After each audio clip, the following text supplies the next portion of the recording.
biko nu ị na-anya ifu na m sekpu ana esekpu mana wee na-ayọ ayịyọ n'isi onye eze Jizọs. Enwere m serious nightmare n'abalị. Ehijara m ụra. I had a very terrible dream which is very very bad. Biko ebe ọ bụla onye eze Jizọs wee mejọọ unu, biko gbaghara na ya for the sake of ụmụ ejima, for the sake of that ụmụ ejima, biko nu, for the sake of this little girl o je kpọpụta from parents here, biko hapụ na onye eze Jizọs, biko nu hapụ. This is no longer funny. You know, I mechago investigation bịa chọpụta na ihe a real. It's no longer funny. Mana because of the onye eze Jizọs si eme eche nọ framing ma ọ bụrụ ọ na-aga ya, you know, na-aga ya nnu ka o wee gwagharịa so that o ruzie echi ka a wee sị na ọ bụ ọka aka.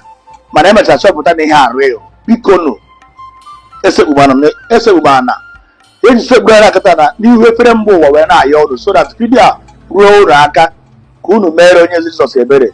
Ọ bụrụ na ego nara na ego, ọ bụrụ akụnụba nara na akụnụba, hapụrụ na ya ndụ ya, hapụrụ na ya ndụ ka ọ zụọ ụmụ ejima. Biko nu unu emere onye ife ọjọọ. Ọ bụrụ o nwere ihe o mere unu nwere because of this little ụmụ ejima amụrụ, hapụ na enye eze Jizọs biko. Yes, e were ofu aka nne tie ihe were aka ekpetochiata azụ. He might be wrong, he might be right, he might not be doing it well because of his too much of boastful life. Nwere ike otu ọnụ ewere maka itu ọnụ abịa buru ọ nwere ike eme ka o mee ka o tinye onwe ka a sị na ọ gbagote na level ewere ego a abịa gị na-abịa buru eche na oji. Biko nu hapụ na ya for the sake of ụmụ ejima. Eji m isi ụmụ ejima na abụọ wee na-ayọ doo esekpubana na-ayọ ihe mbere ya abụkwa nri ayịyọ. And ọ bụkwa na ịbụ onye ihe ọma na-asụ ụsọ, we are all Igbos.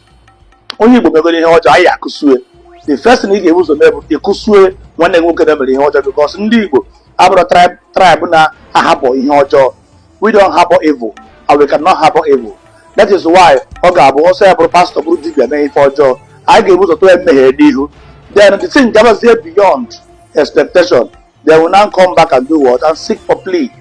We seek for mercy. Biko mere na onye eze Jizọs ebere biko, for the sake of the ụmụ ejima, for the sake of that little girl si be nne na nna ewepụta. All the too tender now, obere nwa ahụ ebu widow. Biko unu egburu onye eze Jizọs egbu. Nara na ego, mee na ihe ọ bụla unu ga-eme, tawa na ya afụfụ, bube na ya ọnụ, but hapụ ya na ndụ. Biko unu na-anya onye eze Jizọs anyị na unu na-eche na ọ bụ okenye, ọ bụrụ okenye. Onye eze Jizọs is not up to 40 years, he starts something. He's still a small boy. Ọ ka bụ ụmụazị. Hapụcha na ọbịazi bịa bụ ibu gbaji mba eche na ọ bụ okenye, ọ bụrụ okenye, ụmụazị ka ọ bụ. So many things he has been doing, he might be doing it right and also he might be doing it wrong. We are all Igbos. Biko nu egbuo dike na ọgụ ụlọ olu na ọgụ ama sị gịnị ka eme gịnị ka ihe chọba dị dike. Gbuo dike bọsife dike ya apụta achọba dike. Biko nu ọ gbani asị esi sikpọ eze gị udene ka ebute egbe nke ife dị na nke ife adịrọ ka eje napụta ndị gịnị ndị agha ihe ha ji anarị. Ịghọtara? O nwere na omume onye afọ ukwu na onye afọ nta nwere uru ha ga-aba n'ala Igbo. Biko nu gbuo tigbo na anyị n'ala iyi na ebe tiri ejije mara Igbo. Onwe ihe ọjọọ onye eze Jizọs mere unu akpọ ya triti efọkọpụ ya. Ọ bụrụ ego nara na ego ma hapụ ya na ndụ for the sake of ụmụ ejima, for the sake of ụmụ ejima nwunye ya. As a family man who I am, ama m ife ọ pụtara na nwoke jichara ije pụọ ọ gbataghị. Ama m ife ọ pụtara na nwoke pụrụ ụzọ ọ gbataghị.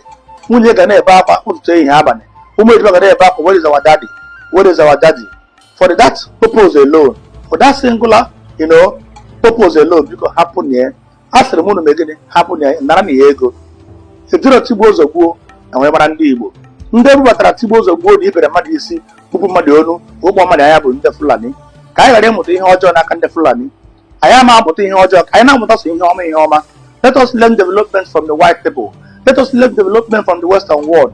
Let us learn how to help one another. Ka anyị ghara ide amụta sọsọ ihe ọjọọ. Fulani people came to our land and invaded our land and start destroying our crops and families and properties. Mana anyị chụọ ha mgbe a chụrụ ha. Now I ga-abụzikwa our own second Fulani to ourselves. We can never be Fulani to ourselves. Ịghọtara? Ndị Fulani aga-abịa na-egbu anyị egbu. Anyị adọga asenta anyị na-egbukwa onwe anyị egbu. No, ejiri mara ndị Igbo. Ka anyị chee iche think and rethink. Ịghọtara? Ka anyị chere iche chegharịa echere aka nye aka ebe.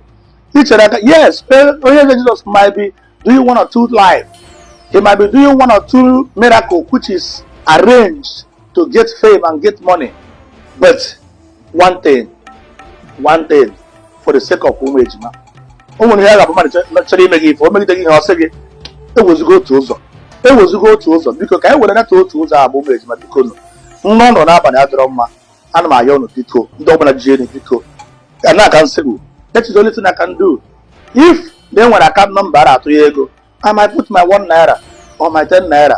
It might still go a long way, but no number, no phone number, no account number, no way, nothing to show you that na ncheke ebugo n'ozu anọ ihe a na-eme abụrụzi ihe akpọtaba n'aka agba biko ana m ayọ na ayọ hapụ na ya onwe ego ka o nyere unu nara na ya hapụ na ya ka o jeneta ụmụ ejima anya ọ bata I believe he will learn a lesson.